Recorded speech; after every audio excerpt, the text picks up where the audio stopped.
हरियाणा में करीब 2 महीने के चुनाव प्रचार में जहां भाजपा का अपना एजेंडा रहा, वहीं कांग्रेस ने स्थानीय मुद्दों पर जोर दिया।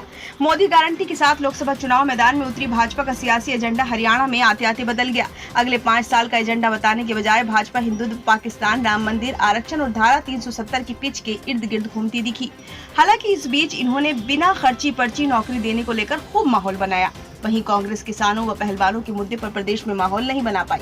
अग्निवीर, कर्ज, रोजगार व महंगाई का मुद्दा खूब जोर शोर से उठाया। न्याय पत्र में किए गए वादों को घर घर तक पहुंचाने में जोर तो पूरा लगाया, लेकिन इसमें कांग्रेस का संगठन न होना और शीर्ष नेताओं के बीच गुटबाजी होना बाधा बना।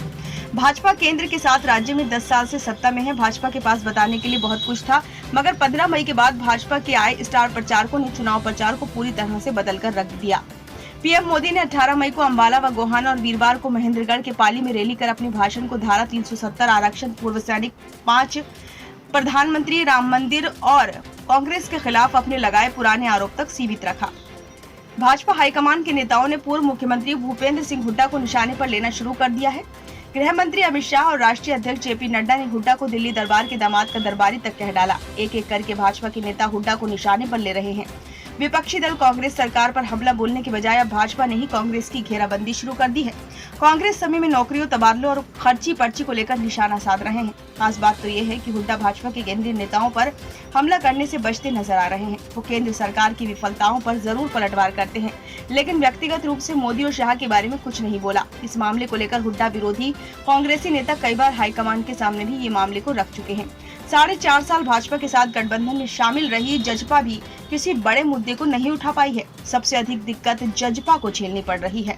वो सरकार में रहते समय अपने कामों का गुणगान कर रही है, लेकिन जनता में गठबंधन को लेकर जबरदस्त विरोध है। इसलिए जजपा नेता न तो खुलकर किसी मुद्दे पर सरकार को घेर पा रहे हैं और न ही जनता उपलब्धियां सुन रही है।